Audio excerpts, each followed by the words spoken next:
Had to begin with a little Glinka here. We couldn't really begin with one of our usual introductions today because the subject matter is indisputably weighty. It's weighty, and at the same time, it has the pressure of the absurdity of modern life, a special kind of absurdity, and a special kind of Russian kind of absurdity that their writers are so good at grasping at times. We're going to tell the story of the daughter of Joseph Stalin today. Her story in itself is, if in fact you could somehow or other divorce it from the story of her father, it would be an amazing story that sprawls across the 20th century and intersects with some of the most interesting people of the 20th century, ranging from the philosopher Isaiah Berlin to the writer Jerzy Kosinski, to most especially the family of Frank Lloyd Wright. Not so much Frank Lloyd Wright himself, but the sort of the dynastic remnants of the Frank Lloyd Wright family. But we have to begin where we must begin, obviously, and that is in Russia and during the childhood of our protagonist. Later on in the show, you're going to meet Ramona Rail. She's the wife of Robert Rail, who was a CIA operations officer. He was actually an undercover officer in India, whose cover was blown essentially by the fact that he had to help Svetlana Stalin, or Svetlana Alliluyeva. I've been practicing. I hope I did it right. That he had to help her defect. Also, later you'll talk to Stephen Cohen, or we'll talk to Stephen Cohen. He is a professor emeritus of Russian Studies, History, and Politics at NYU and Princeton. He's the author of The Victim's Return, Survivors of the Gulag After Stalin. One of the things we'll talk about in our final segment is how Stalin himself is perceived in Russia today. And unless you followed it carefully, it may actually surprise you how he is understood. But with us for the entire time, joining us from Chile, is Rosemary Sullivan. She's professor emeritus at the University of Toronto, the author of 14 books, many of them biographies, and she is, in fact, most recently the author of Stalin's Daughter, The Extraordinary and Tumultuous Life of Svetlana Alliluyeva. First of all, Rosemary Sullivan, am I saying that last name correctly? Am I pronouncing that? Give me some help here. Yes, you are absolutely correctly. That's as close as an English speaker can get to the Russian. I'm certainly doing a better job of it than Chester Bowles, the former governor of Connecticut and ambassador to India, did when one of his first notes about it, when she completely misspelled this woman's name. He kind of tried to do it phonetically. He didn't even do it right there. So I guess you have to think of Alleluia. That had occurred to me, actually. Well, maybe we should begin by saying why her name is that, right? She chose that name rather than being Svetlana Stalin, correct? Yes, around the age of 27, after her father's death, she decided she would change her name to her mother's name, which was the right of every Soviet citizen. So she began to call herself Alliluyeva as a repudiation, really, of her father's name. She said her father's name in her mouth sounded like a razor blade. You know, one of the things that your book tries to probe is, obviously, it was not always thus. That as a child, she had, an unusual father, a father who wasn't around all the time, but from what you can tell anyway, a somewhat affectionate father for a guy who's got the blood of millions and millions and millions of people on his hands. He comes across as a borderline charming father, at least in her younger years, correct? Absolutely. She used to talk about her first 6.5 years before the suicide of her mother as the golden years of my childhood, because it was a kind of Chekhovian childhood with aunts and uncles and grandparents coming in and out. And her father was always the conciliator. If her mother was hard on Svetlana because she had a kind of Bolshevik discipline, her father would step in and placate his daughter. And according to witnesses of the time, such as Khrushchev, it was always a surprise to see how Stalin could be sentimental towards this little girl. Although I think Khrushchev did at one point describe it as the interest a cat has in a mouse, too, that there was, right, there's some kind of sense that, that obviously he was very affectionate towards his daughter, but he was still Stalin, right? So in a way, he probably was never not playing some kind of power game. I think that's absolutely right. In fact, the picture we picked on the cover, for the cover of the book, is a portrait of Stalin holding Svetlana around the neck, and it's a kind of very ambiguous image because on the one hand it's affectionate, on the other hand it's rather scary. Right. It is the embrace of a cat with a mouse, kind of. And also, Khrushchev talked about Stalin treating her like a big bear. You were always afraid he would overwhelm her. But in that childhood, if you're a child of 6.5 and you suddenly lose your mother, and in the secret world of the Kremlin, it was, of course, never spoken of that Svetlana's mother had actually committed suicide. Suddenly her mother just disappeared, and her father became the only source of familial affection in that family. Well, there's a moving moment when Marcia Peshkova, her childhood friend, who was the granddaughter of the writer Gorky, described walking into a room. Marfa was 7 years old. Svetlana was sitting on the floor cutting up a piece of black material, and she said, "This is my mommy's dress. My mommy's dead. I want my dolls to wear my mommy's dress." And the sadness of that, the tragedy of that, I think is overwhelming. Well, you know, we all grow up in families, and judging from your name, you, like me, may have grown up in an Irish family. Totally. Yeah, and we grow up in families in which many things are not spoken of, and that there's information that is repressed, there's drama that's not spoken of. It's sensed, it's felt, but it's not there. And there's obviously a tremendous amount of denial at work in many families, especially many Irish North American families.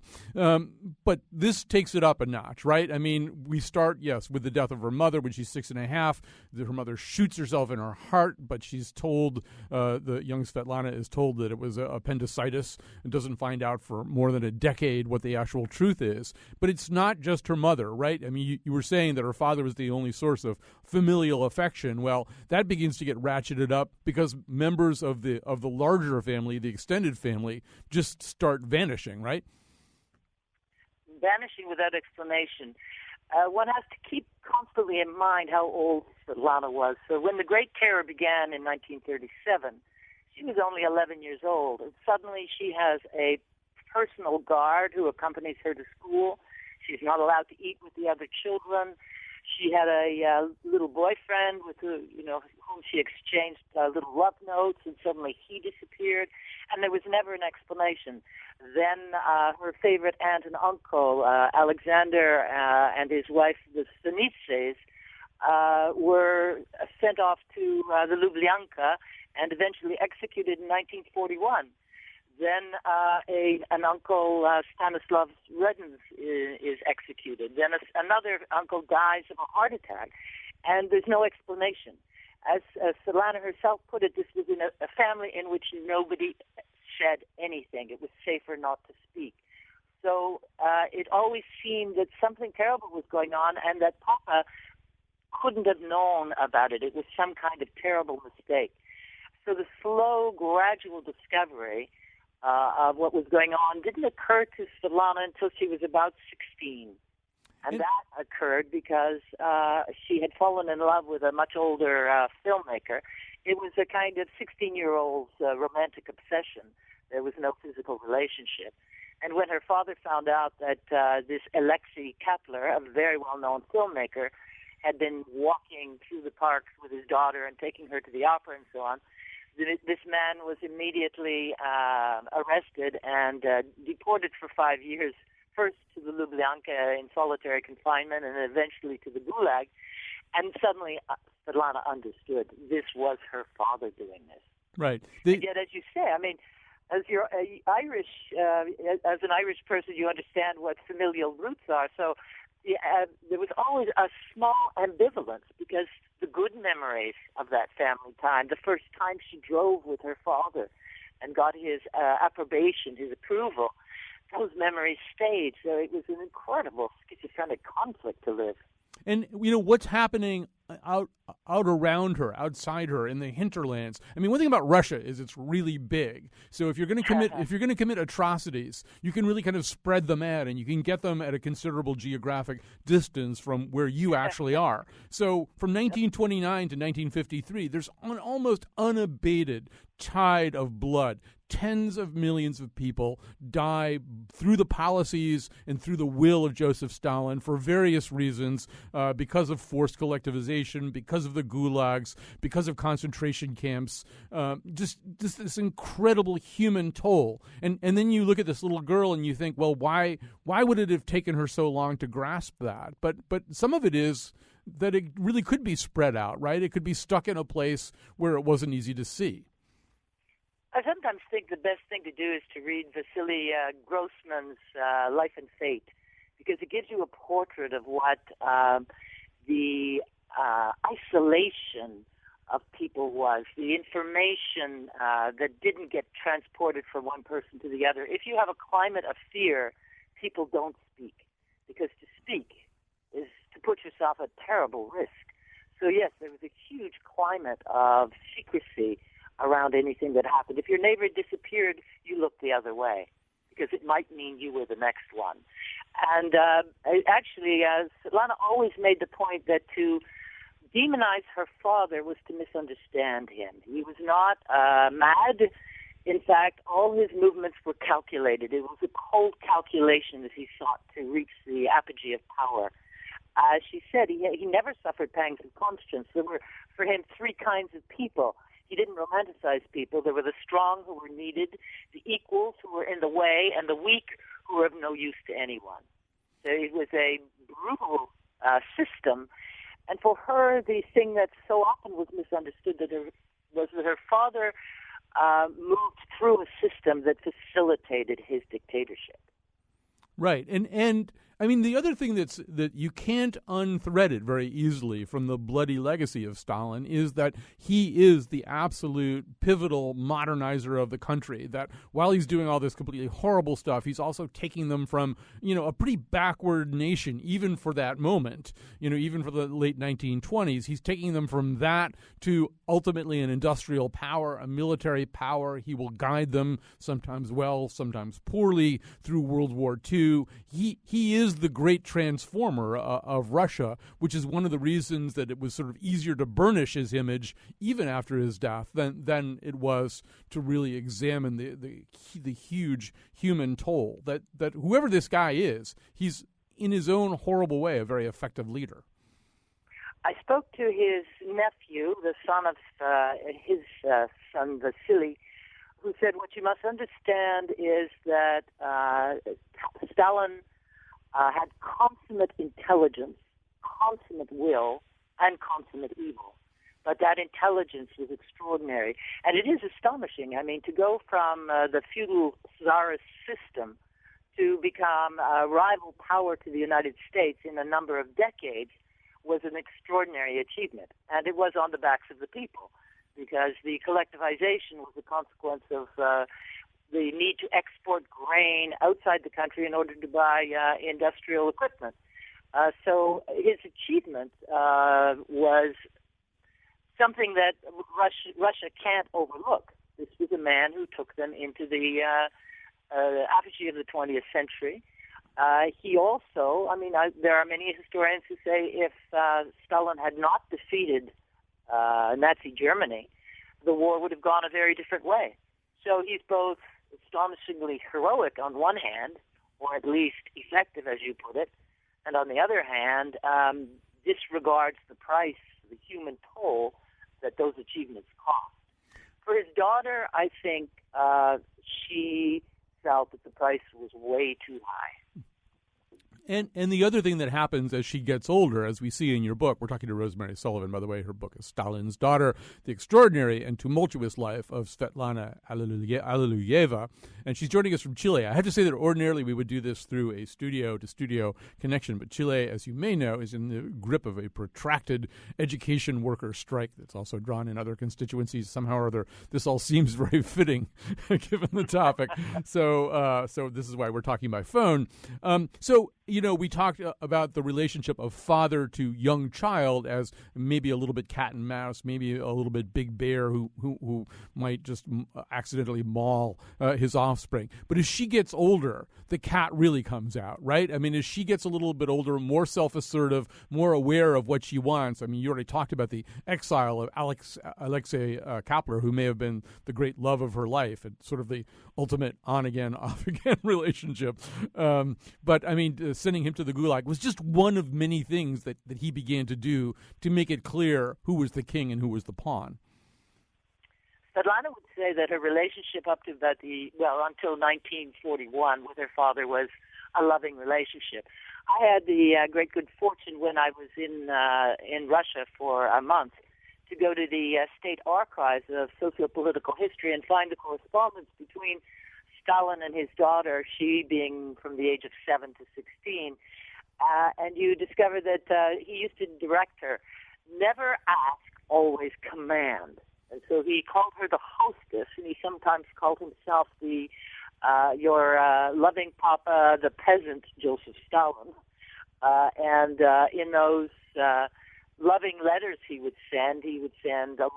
be in Sochi, taking his protracted retreats where he was working on many of the purges, but meanwhile sending her tangerines and so on.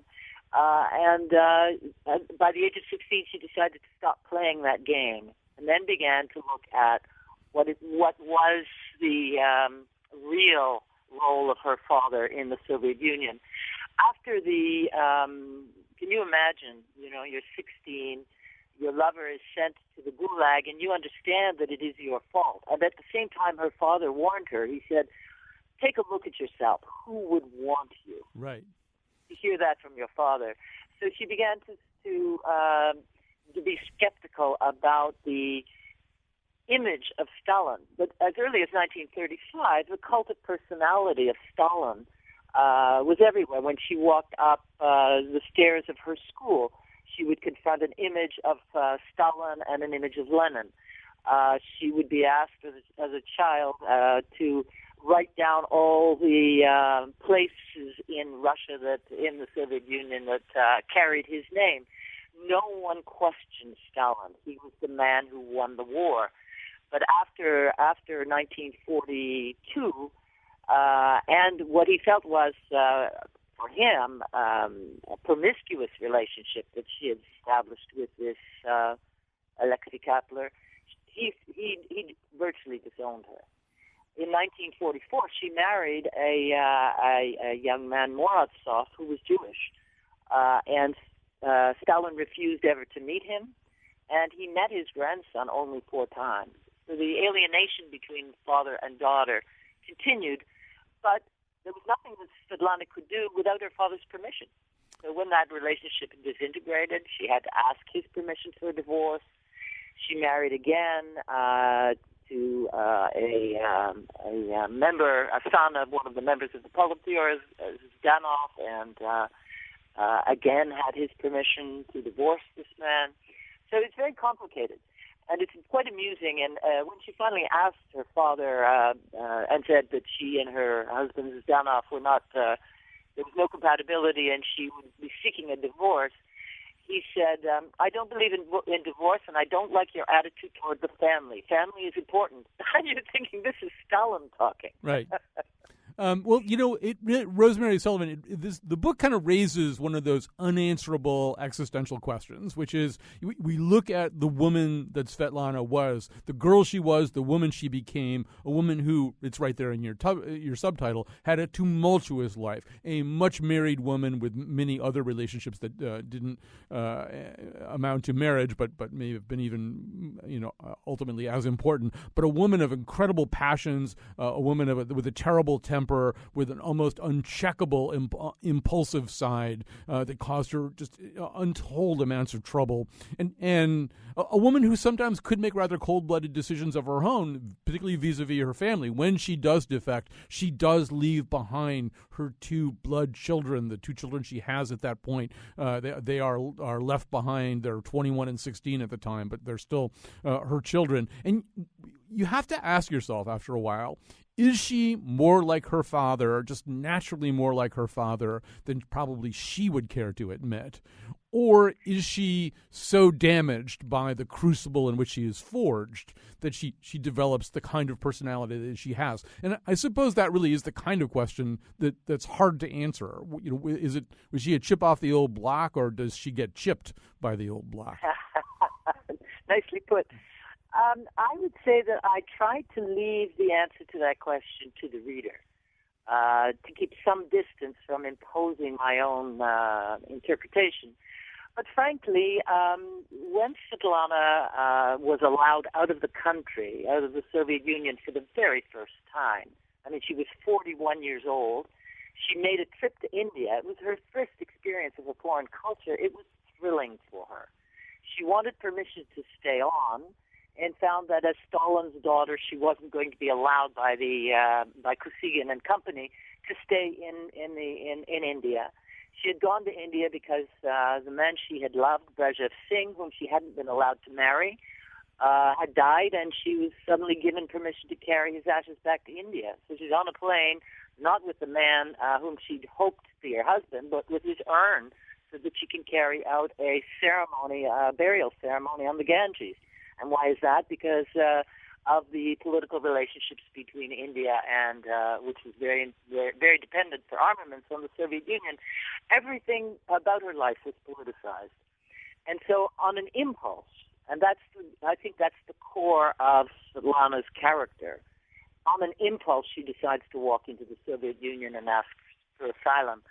When she, and of course, this complicates relationships between the Soviet Union and the United States, yes, in the midst of the Cold War, and the Americans don't want her at that moment. The Johnson administration looks for another place to store her, and she gets stashed in Switzerland. In Switzerland, she begins to read Pasternak's Dr. Zhivago, which of course had been available for a long time, but not published in Russia.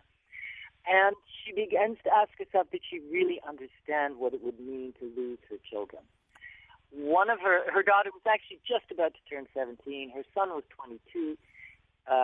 He was already at medical school. Each had close relationships with their fathers. When I talked to Alexander Berdonsky, her brother Vasily's son, he said that he didn't fault Svetlana for that impulsive decision to leave, because she was always looking for a way to escape this terrible shadow of her father's legacy. True, although I think it may have taken him. She calculated the cost. Yeah, I think it may have taken him a while to get to that point. Hey, Rosemary Sullivan, we're going to grab a quick break here, and since we're beginning to talk about the defection itself, we'll add to the conversation Ramona Rail, who was an eyewitness to some of those events.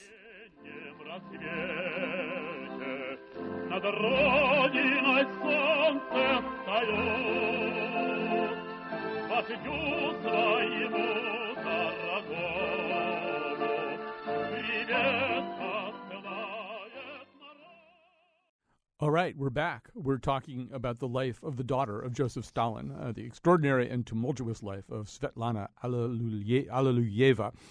This is a biography by Rosemary Sullivan. Rosemary Sullivan is joining us by phone from Chile. We're also going to be joined by Ramona Rail, who was an eyewitness in many ways to the actual defection in 1967 of Svetlana. Her husband was at that point a CIA officer, although undercover with a different job in the U.S. government in India, and he was the person. He was sort of the hands-on the person who really assisted Svetlana and guided her out of India and guided her defection, and this forged a lifelong bond for the Rails with Svetlana. So Rosemary is still with us. Ramona Rail is joining us now. Ramona Rail, tell us what you remember from that extraordinary first encounter, the first knowledge that you got that in fact your husband was going to be dealing with the daughter of Joseph Stalin. Do you remember sort of when the news came in? I remember it quite clearly, actually. It was rather unfortunate. I had gone with a friend for a weekend with our children in the mountains of India, And just as I was leaving, Bob called me and asked me please to bring a suitcase to the airport with some things. He was going to make a trip, and then he explained to me briefly that there was a woman, this woman that he was going to travel with, was suspected to be or claimed to be Stalin's daughter, but they weren't certain of that. And the minute I got back from our, I guess it was a weekend trip to the mountains with our children, the phone was ringing, and I picked up the phone, and the voice said, "This is Tony Lucas from the New York Times. I understand that your husband is a CIA agent and that he's with Svetlana, Stalin's daughter, in Rome." And so this was news to me because I had been out of touch until that time. So it was all rather taken. I was quite taken aback, but it confirmed what Bob had told me that might well be the truth.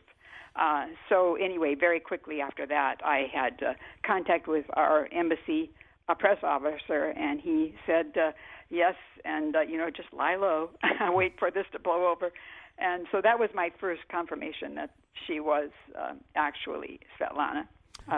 And Rosemary Sullivan, what's happening meanwhile is this this moment which you describe as kind of a thriller that begins to turn into a farce at a certain point. The Americans are trying to get her from India to Rome, but the whole idea is to make this all happen before A, the Indian government, and B, the government of the USSR realize what's happening and try to do something to prevent this. And we don't have time to go through all of the steps of this, and it's actually worth reading that part of the book all by itself because it's just such an amazing story. Although the thing that jumps out at me, Rosemary, is the moment at which they're trying to get Svetlana onto a plane so that they can get her out, I think, to Switzerland at that point. And they actually put her like on one of those little baggage trolley things that has like a tractor that pulls the luggage out. And that's the plan, right? They're going to take her out to the plane in one of those little tractor things that pulls your luggage cart.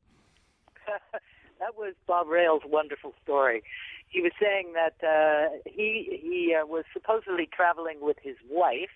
Svetlana was posing as his wife.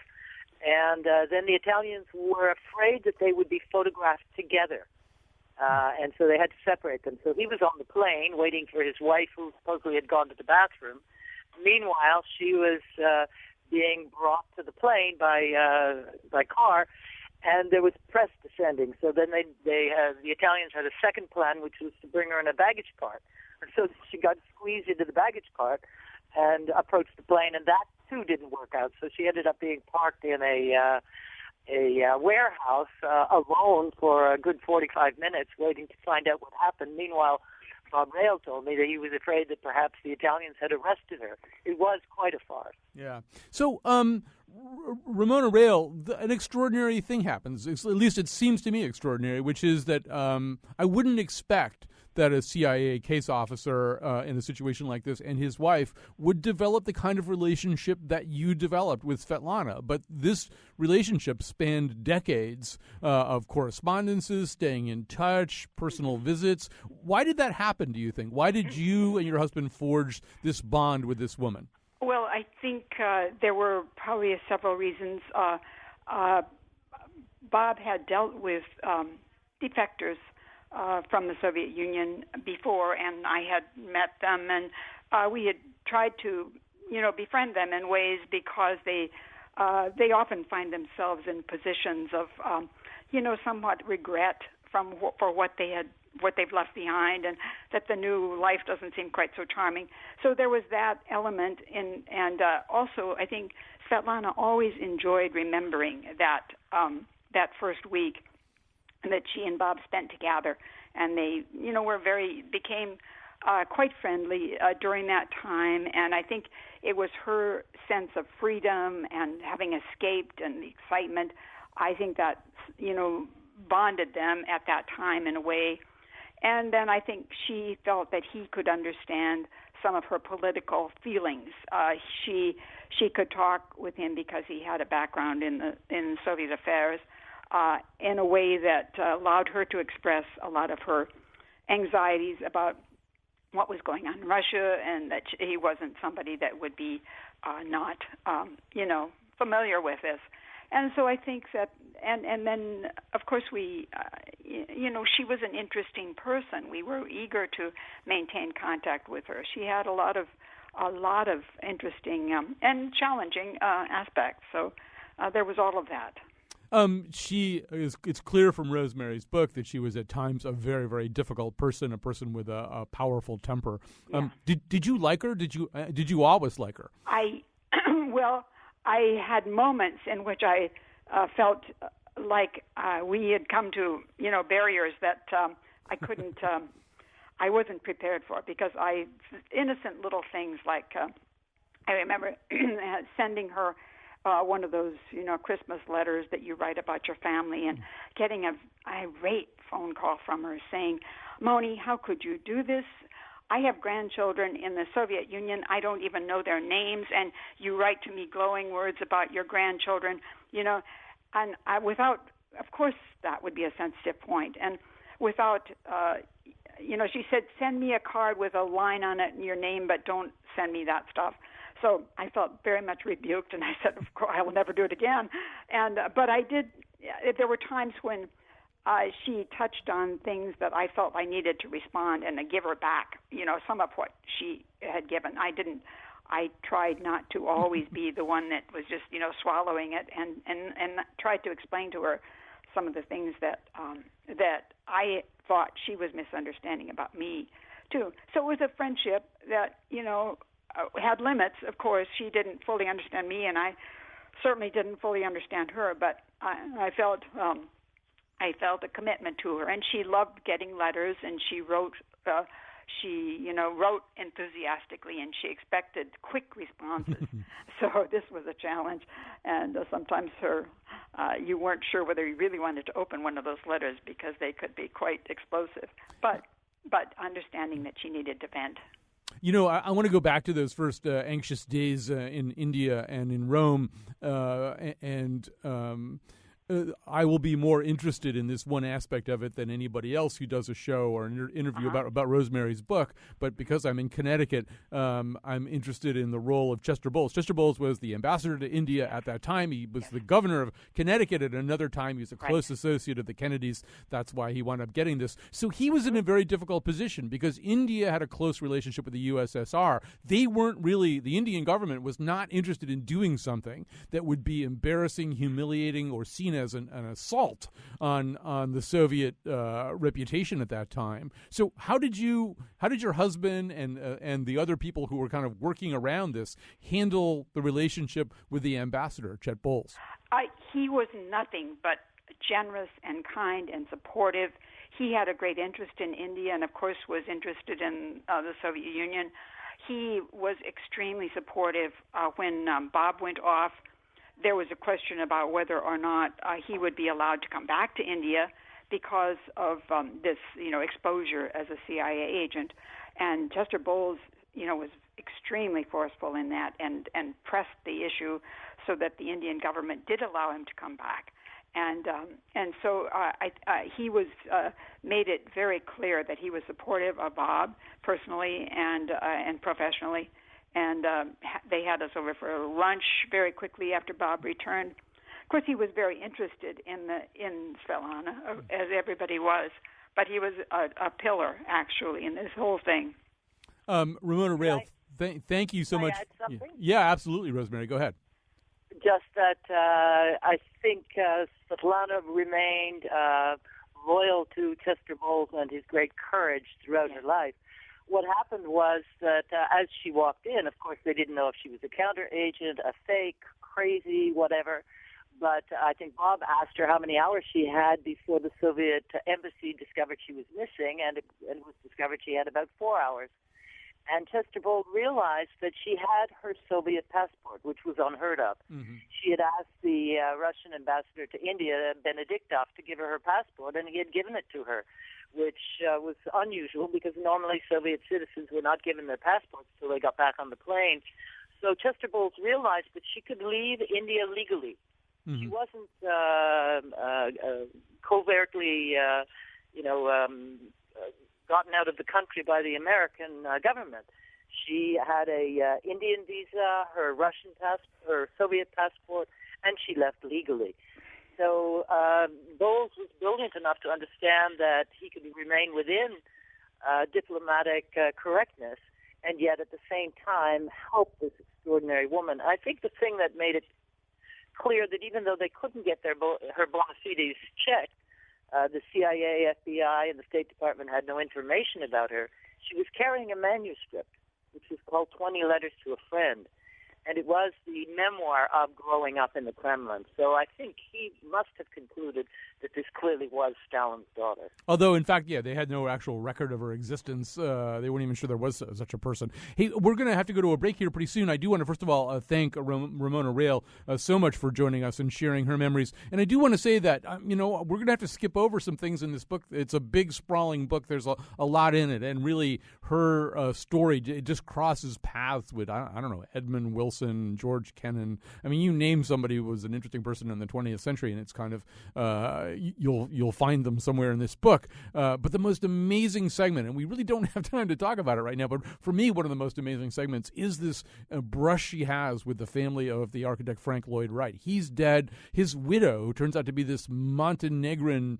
I mean, she really was sort of Joseph Stalin in a dress in some ways. She was this incredibly powerful and kind of megalomaniacal, manipulative woman who selected her as a husband for one of Frank Lloyd Wright's proteges and selected him as her her mate and was a channeler of the mysticism of Gurdjieff, and the whole thing is just an amazing segment of the book, and the fact that this guy turns out to be this horrible gold digger who basically takes her to the cleaners for a lot of the money that she got from writing these books is kind of heartbreaking in its own way.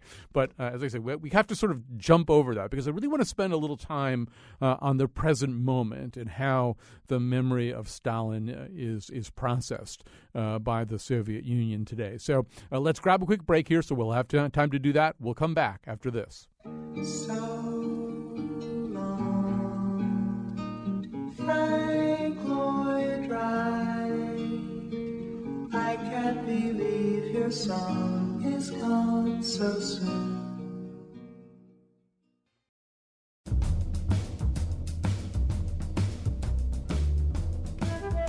Today's show was produced by Betsy Kaplan and me, Kyone Wolfe. Our interns are Anna Geismar, Katie McAuliffe, and Allison Ehrenreich. Greg Hill tweets for us at WNPR Colin, and the part of Bill Curry was played by Jerzy Kaczynski. For show pages, articles, and videos of the Faith Middleton Show staff doing their famous Cossack dance, visit our website, WNPR.org. On tomorrow's show, our historic and modern obsession with gold. And now, back to Colin. All right, and we are talking about the life and legacy of Stalin's daughter, the extraordinary and tumultuous life of Svetlana Alliluyeva, to take the title of Rosemary Sullivan's book. Rosemary Sullivan is joining us by phone from Chile. We're also going to be talking in this segment to Stephen Cohen, a professor emeritus in Russian Studies, History, and Politics at NYU and Princeton. He's the author of The Victim's Return, Survivors of the Gulag After Stalin.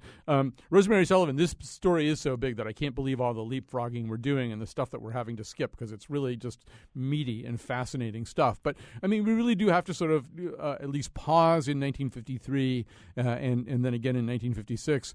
Stalin dies essentially of a stroke. And 3 years later, Khrushchev sort of says the things that nobody had been able to say or had dared to say. He gives this, it's a 4-hour speech, basically saying, some pretty bad stuff went down. Tell us a little bit more about that moment.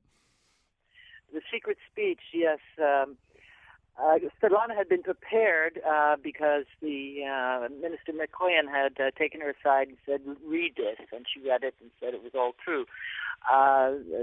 Khrushchev accused Stalin of inventing the cult of the personality, of using unacceptable methods, torture to extract confessions, sending people to the Gulag. He made Stalin entirely responsible for the period of the terror and the period of the late 1940s, which is called the anti-cosmopolitan campaign. It is also true that he didn't acknowledge his own responsibility for famine in Ukraine and so on. It was a way of transitioning, I suppose, to what was called the period of the thaw, and all the sins of the Soviet system were put on Stalin's head. Right. So, Stephen Cohen, that's exactly what I was sort of about to say, that this speech, it's not a speech that makes a clean breast of things, right? It owns a few things and brushes a few things aside and tries to make as much of the responsibility devolve on one person as is humanly possible. But it doesn't really, you've got 20 million, maybe more than 20 million people dead. It doesn't really explain what truly happened. So what's the selection process? What does Khrushchev, what is he willing to talk about, and what is he not willing to talk about? Well, you and I discussed this from the American perspective, 62 years after Stalin died. Remember, Khrushchev gave this so-called secret speech to the elite of the Communist Party. 1,500 delegates met at a party congress, which had been open. Then they recalled everybody to a closed session, and Khrushchev gave this report, and he told a lot.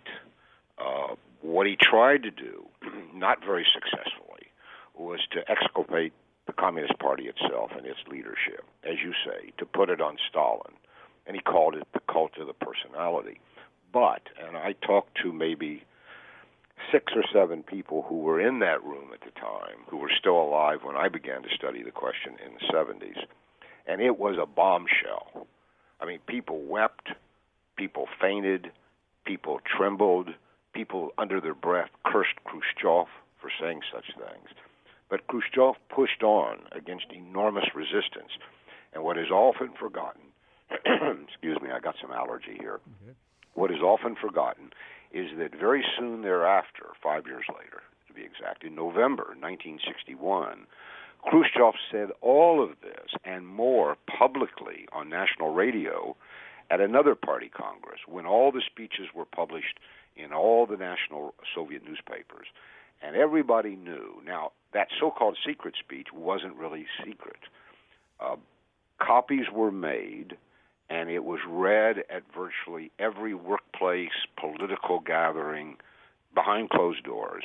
But there was scarcely an adult in the Soviet Union who within 3 or 4 months after Khrushchev gave that so-called secret speech didn't know about its contents. And then Khrushchev said it all in 1961, and that's when he got the party to vote to take Stalin's body out of the Lenin mausoleum. One anecdote, Solzhenitsyn,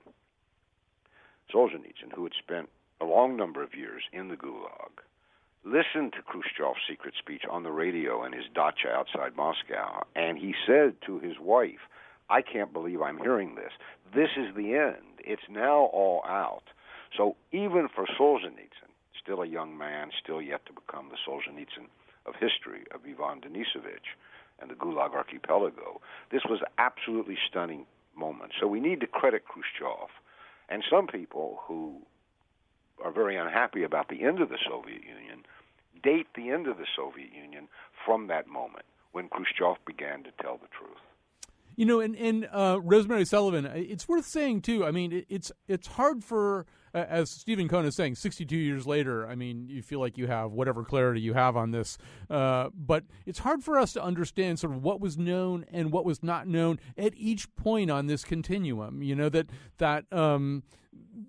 partly because Russia's so vast, partly because Stalin's reign lasted so long, so many things were done in so many different places, there was so much managing of information. Even, for some reason or other, I'm on a tear about the New York Times this week, I even discovered a guy named Walter Duranty, who was this New York Times reporter who really loved Stalin and wrote all this terrific stuff about him, and that it's unclear to me, Rosemary, how much anybody ever knew about Stalin at any given moment. It seems like a very muddy subject somehow.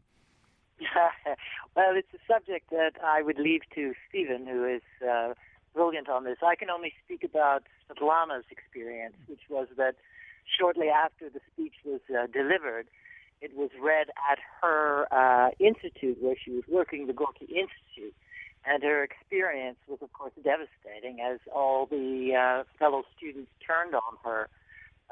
And the one person who was sympathetic to her was Andrei Sinyavsky, who actually, as she was leaving, helped her on with her coat, and she burst into tears.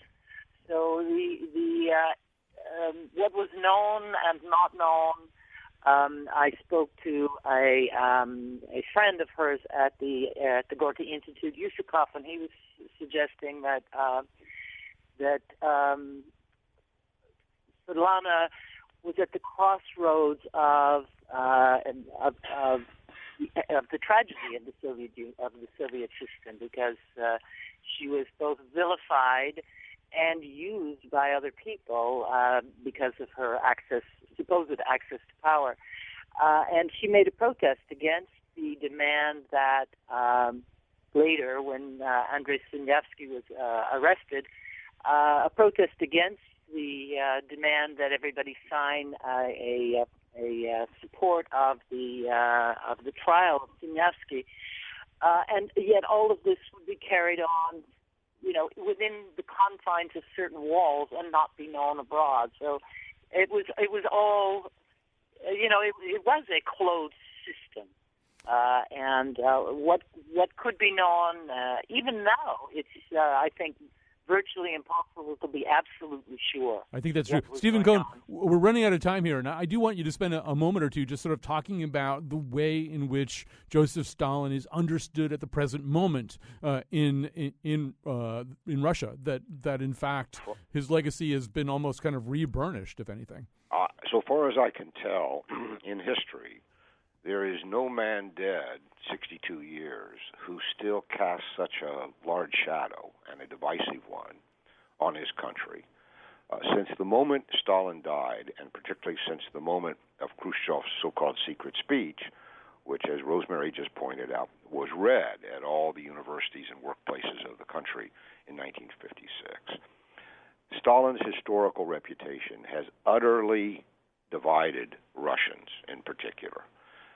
The public opinion polls, and they love to do these historical polls, so they're done 3 or 4 times a year, show fairly clearly that the country is divided between those who think Stalin was a great statesman, perhaps Russia's greatest statesman in history, because he modernized the country, because he was the generalissimo during the historic defeat of the Nazi armies, and those who think he was Russia's worst, most genocidal tyrant. Those are polarizing views. They've been there for 62 years, sometimes privately in kitchen tables when the censorship was heavy, sometimes publicly during the thaw, as Rosemary mentioned, during the Khrushchev period, very loudly during the Gorbachev era when he told the whole story, and again today. And it is so divisive that as we talk, literally as we talk, monuments are being built in Russia to honor both Stalin and to honor his victims by opposing political movements. For example, in October of this year, there will open in Moscow a new and expanded Museum of the History of the Gulag, paid for by the Moscow city government, which is controlled by Putin anyway. And Putin recently signed a decree authorizing and funding the building of a monument right in the center of Moscow to Stalin's victims. Meanwhile, in provincial cities around the country, busts of Stalin are being put up. So this is a country divided by Stalin, and it has political importance today, depending on the situation. So the Ukrainian crisis, to take one example, has enhanced Stalin's reputation, because people say this never would have happened under Stalin. He would never have let NATO approach our borders. He would have never allowed the Ukrainians to do what they've done. And yet other people say, well, it was Stalin who built this crazy patchwork of a state called the Soviet Union, that when it disintegrated in 1991, created all these ethnic national problems. So Stalin hovers. They used to say, when I began living in Russia in the 1970s, it seems like Stalin died only yesterday. They still say that today. That's how large and looming and divisive his historical reputation remains. Stephen Cohen, we're going to have to go here. And Rosemary Sullivan, thank you so much for the time that you spent with us today, too. This is all a consideration of her new book, Stalin's Daughter. Thanks to everybody who helped out today. There's so much more I wanted to say. There's so many, very frustrating. All right, well, maybe another time.